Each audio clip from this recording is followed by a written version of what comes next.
what I have here is I have a box, and I am so excited because this box just arrived today. And I know what it is because I got an email notification saying UFLI has arrived. So before I get into this box, what is UFLI? UFLI is the new phonics curriculum we're going to be using here at St. Paul this year. And UFLI is something I am super excited about. So to tell you all about it, I need to take you back into time. Back in 2017-ish, we opened up our own language center in Vietnam.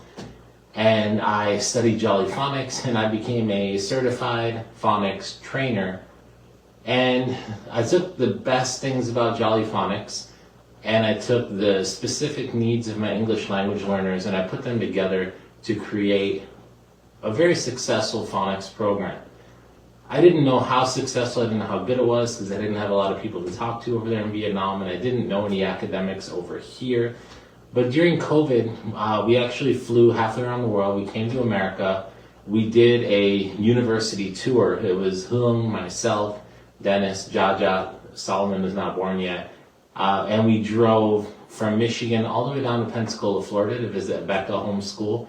And then we went all up and down the East Coast. And while we were visiting a bunch of universities, we visited like 13 universities, including University of Cincinnati.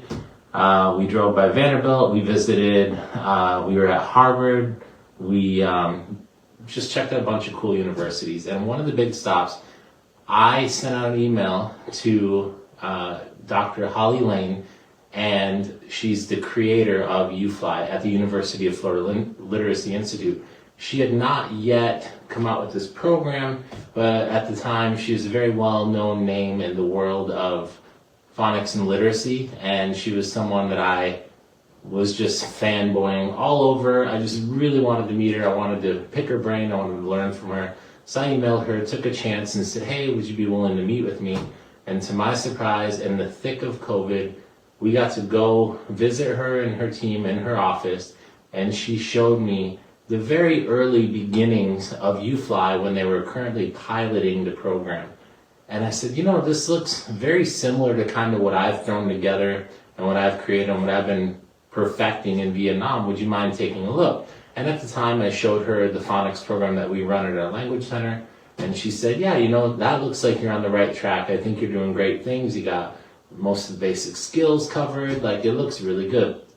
Obviously, it's a quick meeting. That's not like an official endorsement. But to me, it was music to my ears. She took a look and listened to my passion for phonics and what I had created, and she said, I think you're doing a great job. That was super cool. And I never forgot that day when she said, hey, we're going to be coming out with this curriculum soon. We're in the process of piloting it. So they actually worked with several schools. They took this curriculum and they had those schools apply it. They actually did real research. It's not just, hey, this is another new, cool, fun curriculum, shiny new toy. They actually did the research and found out that they got results. Their program, University of Florida Literacy Institute Foundations, which we will call UFLI for short, was proving to be a great success. So fast forward to 2 years ago, I was in America for my pacemaker almost dead surgery. And while I was here, I was able to order this curriculum for the very first time. Being in Vietnam, I could not get my hands on it. It was very complicated. So I ordered a curriculum. I ordered 2 of them, and I brought one back to a friend in Vietnam down in Ho Chi Minh City. And I've just been holding on to my own copy, waiting for the day where I could go and just deliver this curriculum to a school that's ready to use it. So last year I had to bide my time. I was working as a phonics coach at a public school down in Salisbury, North Carolina. And I talked about this with my friends and I showed them best practices, but it was like my little secret because I had to use the curriculum they chose. But since coming to St. Paul's and becoming the new principal here, I was able to get this curriculum approved as one of the very first things that I did here at St. Paul's. And I am so unbelievably excited to be opening this in front of you and showing you what it is all about. So a little bit more background. I am a moderator of a group on Facebook called Science of Reading, What I Wish I Would Have Learned in College. Let me get that right because I want all of you to join me there. It is called Science of Reading, What I Should Have Learned in College. My bad.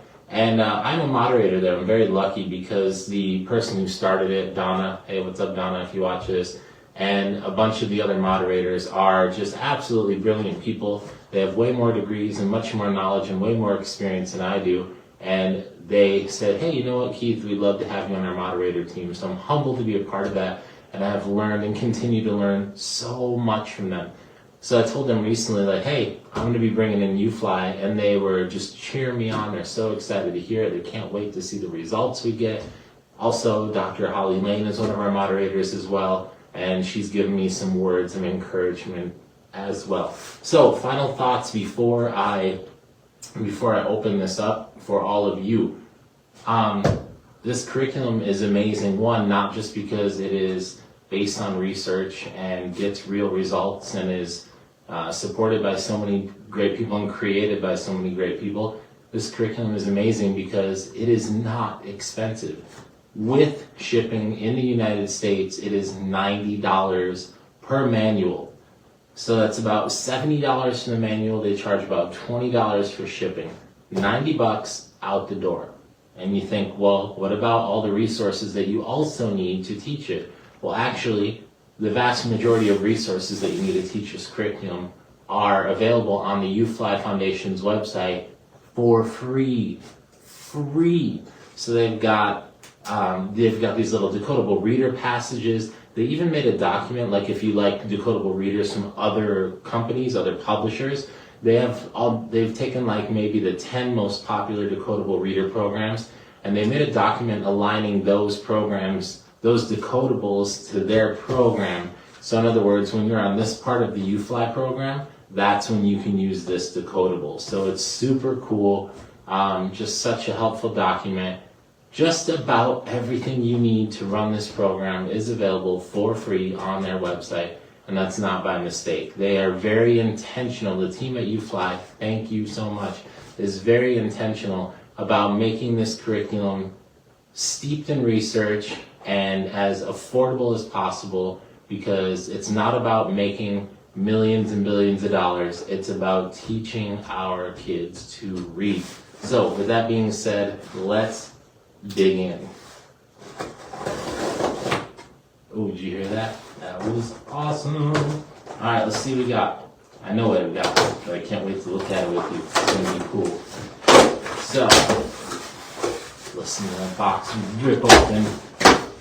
Anyone else excited? All right, let's see. Ooh, so fresh and so clean. I'll clean that up later. This is clean. That's not. We have 1, 2, 3, 4, 5 teacher manuals for St. Paul. And I am so excited about this. Look at that. UFLI Foundation's right there. Fresh, colorful, love the colors. Let's get some of these back in and we'll open up the book and see what we have. No, I'm not going to stop the video there. It wasn't just to look at the cover of a book. And nope, you can't steal my secrets because there are none. You're just going to learn about this, and then if you're another school, I hope you apply this program as well because it's amazing. So here we go. UFLI Foundations. I'm going to open it up and just tell you a few of the things that I see right off the bat. This is created by Holly Lane and Valentina Contest, and some contributing authors as well. UFLI is labeled as an explicit, systematic phonics program. First of all, the thing that jumps out at me is it is just beautiful, clean, easy to read, easy to understand, well laid out. I'm going through the glossary, the table of contents. It's got an introduction section that explains the essential knowledge teachers need to be able to teach this program. We're going to be going over that here at St. Paul in our in-service and also on our teacher retreat. It has an entire 21-page section or so on how to implement the entire program. This includes the scope and sequence, teaching the lessons, additional resources, how to differentiate the content for kids that need more of a challenge or need more support, and references as well, and how to really implement that buzzword to fidelity. I hate that buzzword in education, but we need to implement to fidelity. Oh, that's some good coffee. That's my Dunkin' Donuts coffee. Don't tell my wife that if you left over here. Shh. All right, so we have instructional materials, and it goes through the suggested sequences for each grade. I'll explain more of that in a moment, and then it's got a bunch of resources. So I'll show you some things when I'm able to. There's some really cool stuff in here. So again, the beginning just really shows you, it teaches you about the program, it shows you how to teach the program, it gives you suggested schedules depending on how often you're going to be able to meet with your students or how often you have English. I'm going to get to some visuals here. And again, this book is so amazing because they really just thought of everything, and their digital resources are amazing. So you just look at some of this, it's got some great visuals in there for the teacher, just really explaining everything. It's, again, clean, easy to read, great font, easy to understand. Let's keep digging in. They have sample planning for small group supplemental support. So they have a whole chart here just recommending how you could use it as a supplement. A whole list of references where they get all their information and their research from. A beautiful introduction explaining the scope and sequence and how to actually use these lessons. Gonna go through here. There we go. Here's some meat. So basically, this program is intended for K through 2. That's kindergarten, first and second grade. Those are the grades that it is really built for. However, that does not mean that you cannot use it for third, fourth grade, or even older. The reality is our kids in America are not reading at grade level. Even before COVID, we had issues with kids reading at grade level, reading proficiently. And so, while this is built for K through 2, you can use it for all 3 tiers of your multi-tiered system of support. You can use it tier 1, tier 2, or tier 3. See you later, Vicar. Have a great day. Thanks, you too. You can use it for all 3 tiers. Tier 1 is for the whole class. Tier 2 is for extra support. Tier 3 is for pull-out. Some people recommend using different programs for different tiers. This program really is successful and usable for all 3 tiers and really easy to apply. So let's take a look at it. It has the whole scope and sequence right here, K through 2. And then as we go to the next page, you'll see that it's grayed out. So this is actually the scope and sequence. It's the same exact information, but this is only for kindergarten. So the part that's colored is only for kindergarten, and then the grayed out part, you don't do that until first or second grade. So just hitting the highlights here. This is the whole thing, K through 2. You go through pretty much all of your alphabetical letters. Now, they have a specific sequence in phonics programs. They don't go A, B, C, D, E, F, G, all the way to Z. And there are many different reasons for that. One of the reasons is based on how easy it is to pronounce some of these sounds for a young child. Another reason they order them this way, it's been said that if you order them in a certain way, you can start reading and practicing more words earlier. So they have strategically done it that way. Other programs, they separate letters that either sound similar or look similar. They don't teach them at the same time. That way you're less likely to get them confused. So in addition to the alphabetical letters that jump out at me on this list, there are other categories including VC and CVC words, that's vowel consonant and consonant vowel consonant, CVC practice, nasalized A, words like am and an, you hear that nasal an. So you hear that nasal sound. There's more practice in here as well. And then you get into, after kind of getting through the alphabet, you have a whole section on alphabet review and longer words. So you're getting into CVC, CCVC, CVCC,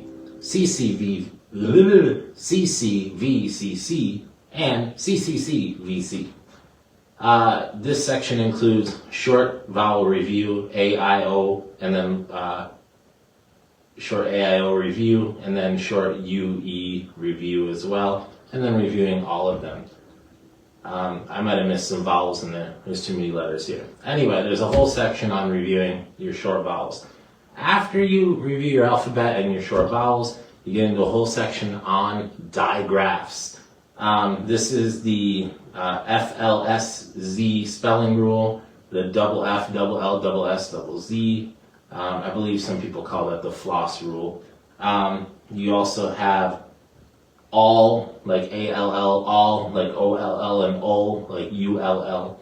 You have a bunch of digraphs. Now, digraph is when you have two sounds and you put them together and they make one new sound. So you take like the letter S says S, H says and then you put them together and it says shh. So that's a digraph. So CH is a digraph, CK is a digraph, TH, voiced and unvoiced, voice being th, unvoiced being th.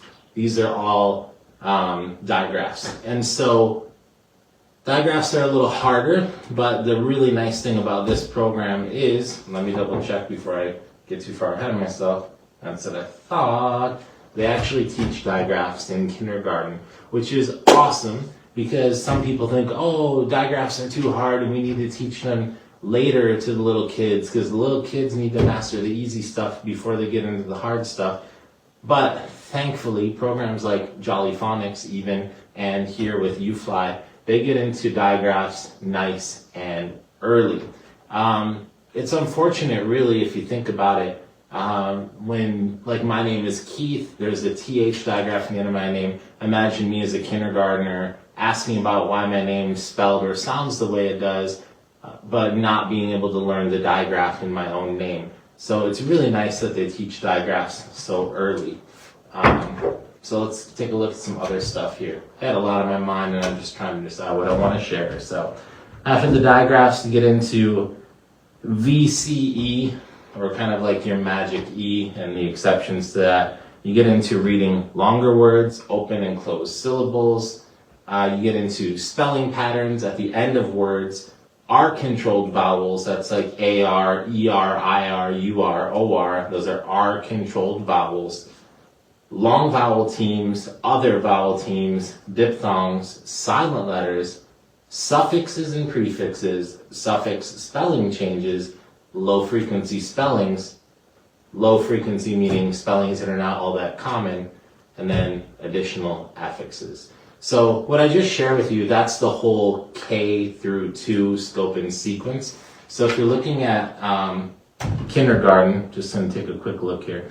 If you're looking at kindergarten, you have the alphabet, you have CVC, longer words, and then your short vowels, and then you have digraphs, VCE, reading longer words. That's where you stop at the end of kindergarten.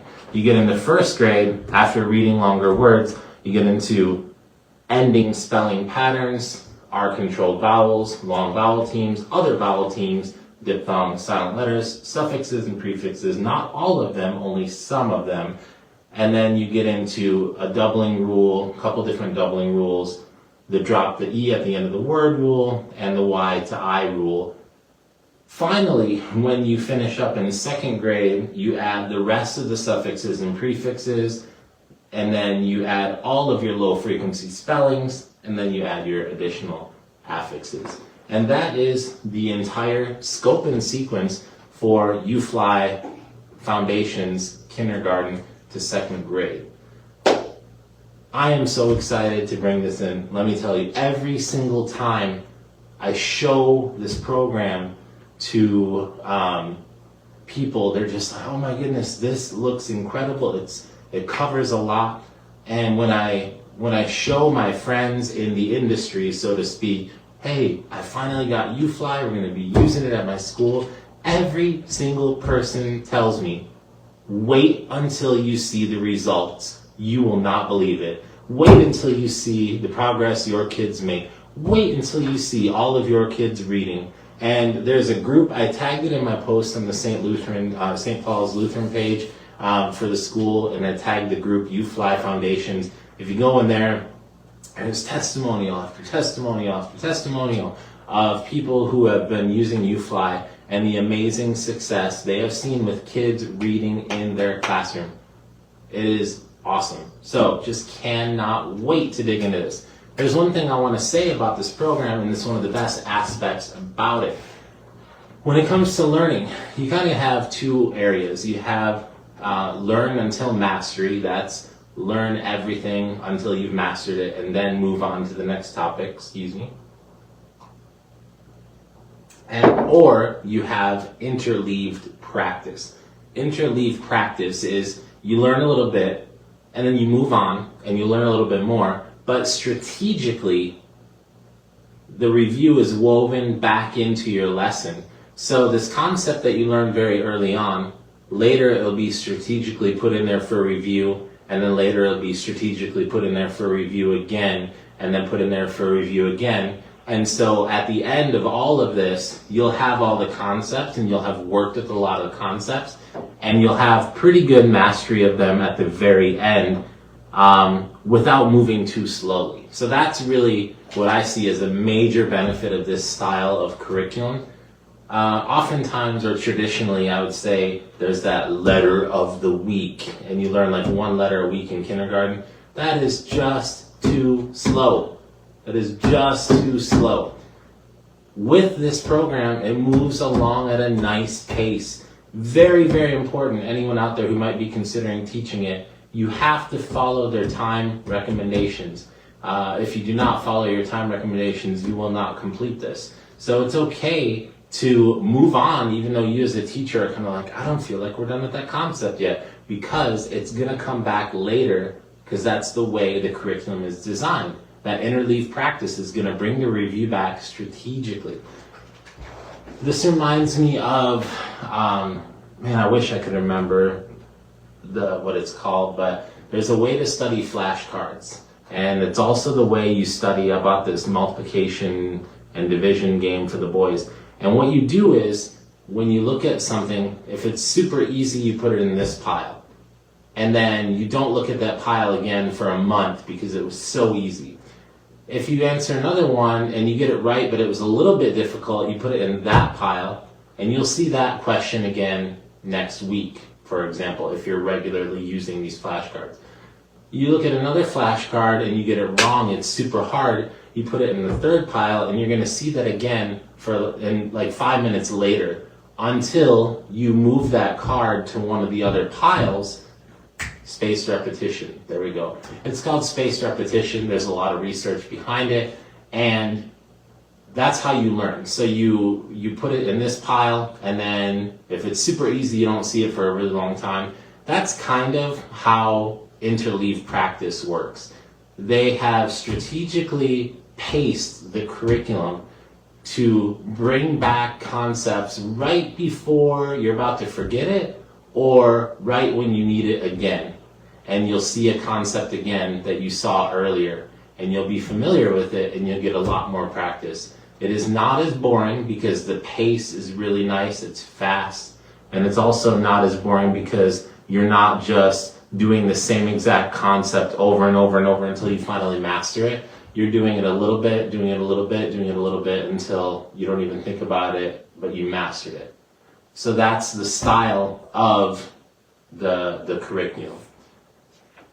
Flipping through, the first few pages for teachers are getting ready. It's just some great lessons on helping the kids get ready, helping them understand how this whole curriculum works, helping them understand what flow to expect.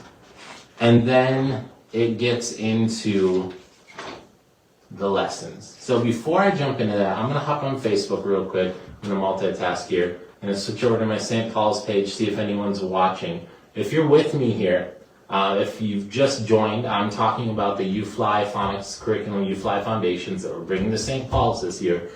If you just joined, please drop a comment, say hello. I'm going to check out my post here and see if anyone's in. There's a few comments here.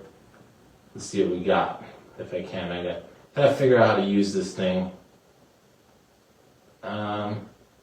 Okay, I have comments, but I haven't used my iPad in a while, apparently. So, let's see. I'm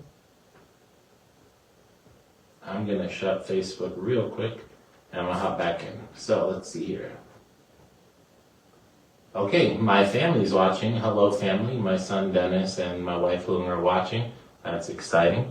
I am going to try one more thing real quick if I can get this fired up, and I'll try to hop on here on the computer and see if I can get to some comments.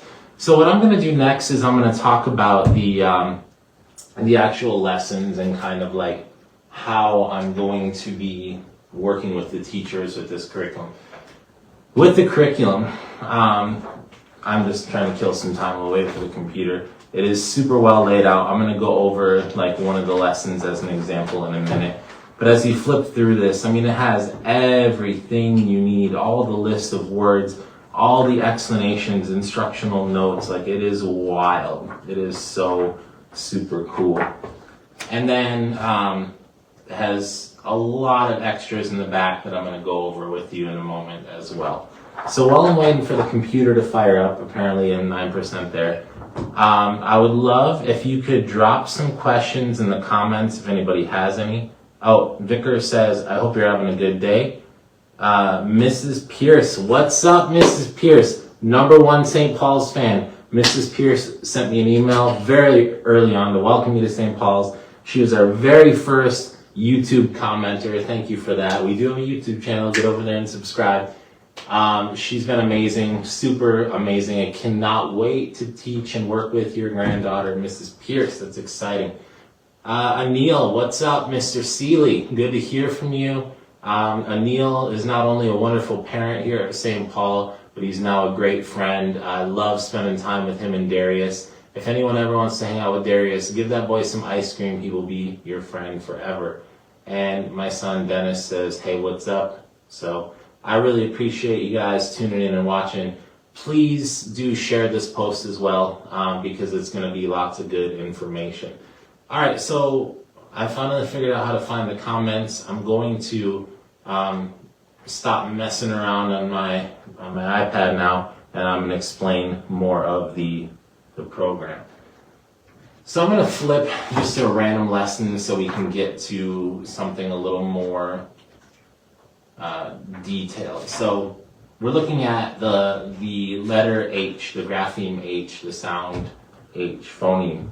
All right, so the first section we have is instructional notes. So it tells you the phoneme is an unvoiced sound. When modeling, be careful not to add a schwa or a short at the end. For example, many people, if you say, what's that sound? They'll say, huh, huh, but that's not the sound. That would be like H plus a short U, like huh, but we don't want that schwa, we just want So the instructional notes are there to remind the teacher, hey, this is what it is, watch out for these pitfalls that are very common. The next section is phonemic awareness, where you blend these sounds. And it has a couple different words that you blend, like d, or I.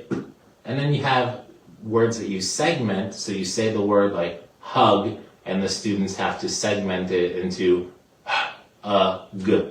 So there's a blending and a segmenting section. Then you move into your visual drill. This is where they're looking at graphemes, and then you have an auditory drill where they are listening to the sounds of all the different phonemes. Then you have a blending drill. I do not remember the name for this. It's like a chain thing where you just change one letter in the word and keep practicing. So it goes from kin to kid to kids to kits to kit. So you might say like k, I, n, kin, k, id, kid, k, id, s, kids, k, it, s, kits, k, it, kit, sk, it, skit. And so you remove a letter or add a letter to make a new word, only one letter, and it's some great blending drill practice. And then you learn your new concept. Introduction, this is the letter H. H is a consonant. H spells like in the beginning of the word hat. The letter H can come at the beginning of a word, such as the words had and has. And then it explains the articulatory gesture. To make the H sound, to make the sound, make a puff of air at the back of your mouth like this. And it tells the teacher in here to model. Be sure your voice is off. So not but like this. You can pretend to pant like a dog to make this sound, but keep your tongue in your mouth. Watch me. Now you try. So it even has like a little script in there, and it walks the teacher step by step by step. And that brings back what we said in the beginning, which is that it is a systematic, explicit phonics program. Every step is here. They have thought of everything. After the articulatory gesture and the introduction from the new concept, you go over the sound wall, and they look at the grapheme and they understand where it is, and they talk about kind of how the mouth is formed when you are making the sound. You have letter formation. So you review, start at the top, draw a straight line down, hop back to the top and over, to the right, straight line down. Sorry, I drew that backwards for the camera. Down, like that. There you go. And then you introduce H. Start at the top, straight line down to the bottom, straight back up to the middle, curve forward and down to the bottom. Basically, sorry, reading a little fast, that is your letter formation explanation. Then you have some reading, you have I do, we do, you do, and you have spelling, I do, we do. For those of you that are teachers, you'll be familiar with the I do, you do, or I do, we do, you do. That's just practice. It's like the teacher starts and leads the way with an example, and then we as a group do something together, and then maybe you as the individual student would do something on your own. So you break it down from that big group, from an example to the big group to just you, and that's kind of how you master things. Finally, after the new concept, you get into word work, where you're manipulating letters. You get into irregular words. Sorry to whoever's calling me from Seattle. I'm on Facebook Live. I'll talk to you later. You get into irregular words. Irregular words are words that are not so frequent. I, the, he, she, me, we, be. These are words that kind of like, they may not always be irregular. They are irregular until you learn a rule, or they are irregular until you learn that the letter can also make that sound. Finally, you get into connected text. You do reading, you do spelling. You work on decodables. Like I said, they have decodable paragraphs here, and they also have, like I said, that file that aligns other programs. And then you work on word chains, high frequency words, and word lists. They'll give you a whole list of words that have the sound that we're learning. So I know that was fast, but that is essentially one entire lesson for that sound. Now, I'm still planning. I gotta take a look at the St. Paul's schedule and figure out how we can nicely fit this into our schedule to determine exactly how much time we have for the class and exactly how long these lessons are going to take. But here's what I am most excited about. One, again, from experience, from talking to others who I trust, from the research, from just looking out there, this program works. It is so basic in a good way. You don't need a whole bunch of bells and whistles to make this thing go. Additionally, almost everything you need is right there in this book as a teacher. And then, like I said, the few other things are on the website. So you don't need to invest a bunch of money, and you don't need to keep updating your curriculum every single year. You just need to really dig into this book, understand it, start to teach it, work through any thing that you're still not quite sure about, begin to master it, and then you're guaranteed to have amazing success with your students. So again, with this UFLI curriculum, we're going to be using it here at St. Paul. It's great for K through 2. It's also great for 3rd and 4th grade because, as I said at the beginning of this video, they're just not at reading level. Kids are not reading at their grade level. I'll say it again. American kids are not reading at their grade level. Most kids are below grade level. And I'm not talking our stats here at St. Paul, but I can tell you, what I will tell you is that here at St. Paul, we're going to go all in on this program. We are going to teach it with fidelity. The passion that I have for phonics is going to be passed on to the teachers here at St. Paul's. And together, we're going to work hard and we are going to create passionate, successful readers here at St. Paul's. And the benefit of that is you say, oh, well, what about, it's not just phonics, they need to be able to read. This is only the beginning. Phonics and then reading for comprehension, learning vocabulary words, knowing what words mean, learning how to write sentences, learning how to spell the words that you can think in your mind, learning how to spell the words that you can say all day long, but you have no idea how to write it down. This is the foundation. So when, there was no pun intended on the UFLI Foundation's name, but this is the foundation.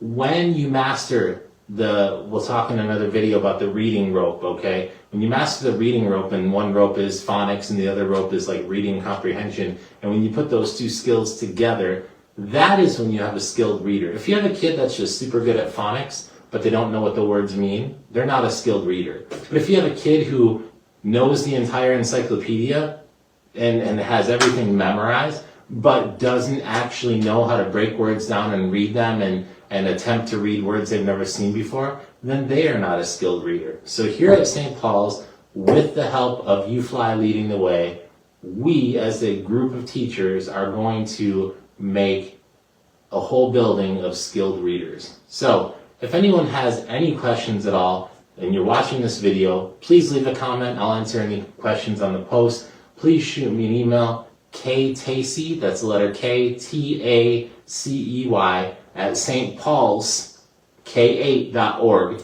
Shoot me an email, come into the office and visit me, take a look at the book yourself. I'll show it to you. I'll be happy to go through it with you. If you have any questions at all, please let me know.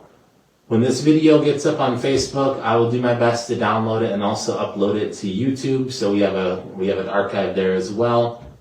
Please feel free to share this with anyone that would like to know more about what we're doing at St. Paul. And last but not least, thank you for watching and following along.